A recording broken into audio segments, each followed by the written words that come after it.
Hadirin sidang Jum'ah yang dimuliakan Allah, di awal setiap khutbah khatib senantiasa berwasiat, mari kita senantiasa meningkatkan keimanan dan ketakwaan kita, meningkatkan kualitas dan kuantitas ibadah kita.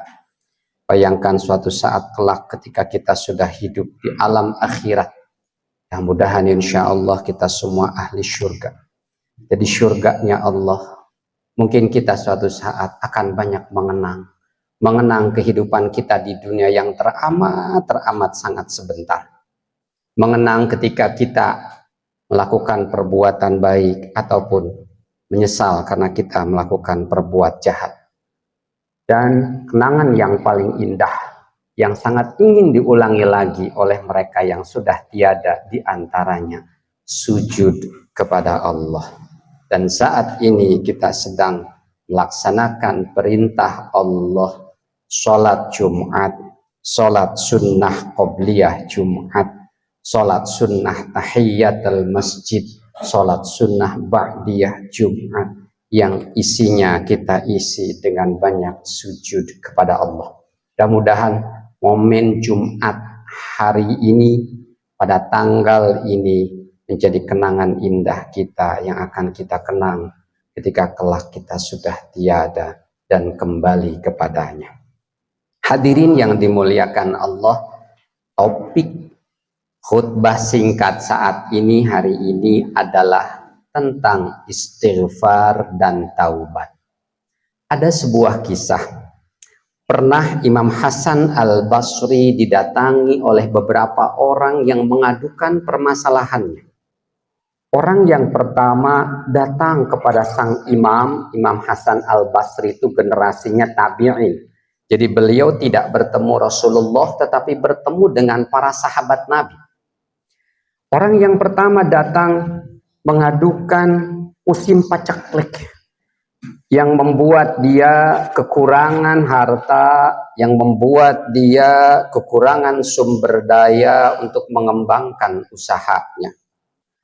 Maka kemudian jawaban Imam Hasan Al-Basri rahimahullah singkat saja, istighfarlah engkau kepada Allah, meminta ampunlah engkau kepada Allah. Orang kedua kemudian datang mengadukan tentang kondisi ekonominya karena dia mengalami kemiskinan. Imam Hasan Al-Basri diminta resep oleh orang yang kedua ini. Apa resepnya? Sama. Istighfarlah, minta ampunlah kepada Allah. Ada lagi orang yang ketiga datang mengadu kondisinya, tidak jua diberi turunan, tidak jua diberi anak, dikaruniai putra. Maka Imam Hasan Al-Basri berkata kepadanya, banyak-banyaklah istighfar, minta ampun kepada Allah. Ada lagi orang yang keempat mengadukan tentang kebunnya yang kering kerontang. Imam Hasan Al-Basri kemudian berkata kepada orang itu, banyak-banyak engkau minta ampun kepada Allah. 4 orang dengan kasus yang berbeda, tapi preskripsinya atau resepnya sama. Istighfarlah atau minta ampunlah kepada Allah. Kemudian ada muridnya yang bertanya, wahai imam, heran muridnya itu. Tadi Anda kedatangan berbagai macam orang dengan berbagai permasalahan yang berbeda. Akan tetapi Anda meresepkan hanya satu, minta ampun kepada Allah. Maka kemudian sang Imam Hasan Al-Basri menjawab, aku tidak menjawab dari pemahaman diriku saja. Akan tetapi Allah Subhanahu wa ta'ala telah berfirman, kemudian beliau membaca salah satu 3 ayat di dalam surat Nuh. Faqultu astaghfiru rabbakum innahu kana ghaffara yursilis samaa'a 'alaikum midrara wa yumdidkum bi amwali wa banina wa yaj'al lakum jannati wa yaj'al lakum anhara. Itu surat Nuh ayat 10, 11, dan 12. Artinya, maka aku katakan kepada mereka, aku di sini adalah Nabi Nuh, mohonlah ampunan kepada Rabbmu, innahu kana ghaffara, karena dia Rabbmu, Rabb kita itu zat yang maha pengampun. Yursilis samaa alaikum midrara, maka niscaya kemudian ketika kamu minta ampun kepadanya, Tuhan kita, Tuhanmu akan memberikan hujan yang lebat. Wa yumdidkum bi amwali wa banina, dan memperbanyak harta dan anak-anakmu. Wa yaj'al lakum jannati wa yaj'al lakum anhara, dan Tuhanmu itu, Tuhan kita itu akan mengadakan atau memberikan kebun-kebun dan sungai-sungai untuk kalian. Hadirin yang dimuliakan Allah, ternyata manfaat membaca istighfar dan bertaubat kepada Allah adalah solusi yang ampuh untuk merespon semua permasalahan kita. Dan di sini masalah-masalah yang dijawab oleh Imam Hasan Al-Basri itu adalah bagian dari masalah sosial. Big problem, kemiskinan, kekeringan, tidak mempunyai keturunan, paceklik, itu adalah masalah-masalah besar. Bukan hanya masalah-masalah yang terkait dengan masalah individu, atau tim, atau kelompok, tetapi ini masalah society, masalah besar. Untuk masalah besar seperti ini, resepnya adalah banyak-banyak istighfar. Maka ini kita kemudian bisa dijadikan pedoman kepada kita, oleh kita, bahwa ketika kita menghadapi kerumitan hidup, sesulit apapun, maka perbanyaklah minta ampun kepada Allah. Akan tetapi harus kita pahami secara lebih luas bahwa meminta ampun dengan mengucapkan istighfar kepada Allah itu kemudian dijelaskan oleh Rasulullah dalam paling tidak 2 hadis. Yakni an Abi Hurairah radhiyallahu anhu qala Rasulullah Qala sami'tu Rasulullah sallallahu alaihi wasallam yaqul wallahi inni la astaghfirullah wa atubu ilaih fil yaumi aktsara min 70 marratan. Kata Nabi dari Abu Hurairah, kata Abu Hurairah, aku mendengar Rasulullah sallallahu alaihi wasallam bersabda.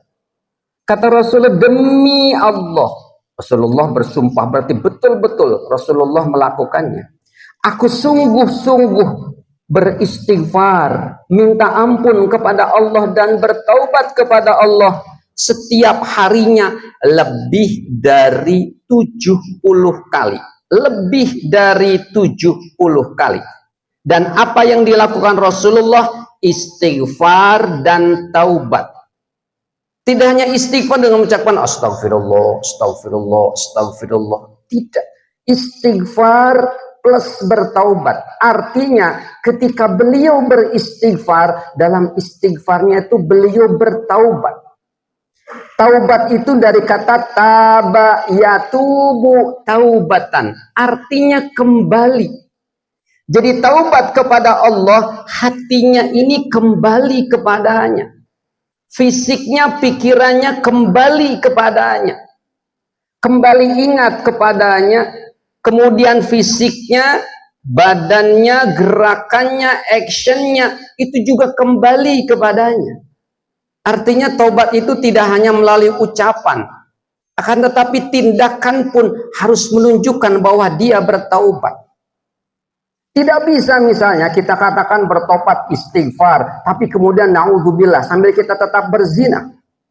Itu tidak masuk taubat. Taubat ini lisan mengucapkan kata diantaranya wa atubu ilaih, hati kembali kepadanya, dan fisik atau action atau behavior perilaku kita menunjukkan saat itu kita sedang tidak berbuat maksiat atau saat itu kita sedang berbuat baik. Rasulullah melakukan itu 70 kali, tidak kurang. Hadis lain Rasulullah bersabda, wahai manusia, bertaubatlah kalian kepada Tuhan karena aku bertaubat kepadanya 100 kali dalam satu hari satu malam. Rasulullah adalah orang yang sudah dijamin masuk surga, dijamin tidak mempunyai dosa. Ketika Rasulullah salah sedikit saja, langsung teguran tiba dari Allah. Beliau betul-betul dimaksum, dijaga, diraksa. Tapi taubat dan istighfarnya sehari semalam lebih dari 70 kali, bahkan sampai 100 kali. Apalagi kita hadirin yang dimuliakan Allah, seharusnya kita harus lebih banyak lagi dari beliau. Apa yang kemudian perlu kita lakukan, hadirin yang dimuliakan Allah? Perintah kita untuk taubat itu banyak. Dan alasan kenapa kita harus banyak istighfar dan bertaubat itu jelas. Hadis Nabi, hadis riwayat Imam Tirmizi mengatakan, kullu bani Adam khata'un wa khairu khata'in at-tawwabuna. Setiap anak Adam itu khata'un, banyak melakukan dosa. Khata'un itu kalau di dalam kajian nahwu itu sighat mubalaghah, sama seperti asmaul husna, misalnya ghaffarun, artinya sangat-sangat pengampun. Khata'un wazan fa'alun, artinya sangat-sangat banyak berbuat salah. Wa khairu khata'in at-tawwabun. Sebaik-baik orang yang salah itu adalah yang banyak bertaubat. Jangan sampai kita ujub, boro-boro kita melakukan kesalahan, melakukan kebaikan saja, kita potensi melakukan kesalahan. Contoh sederhana, kita beri uang kepada pengemis. Bisa jadi niat kita baik, akan tetapi bisa jadi ada dampak negatif. Apa? Si pengemis itu ketergantungan kepada pemberian orang dan tidak tergerak untuk berikhtiar sendiri.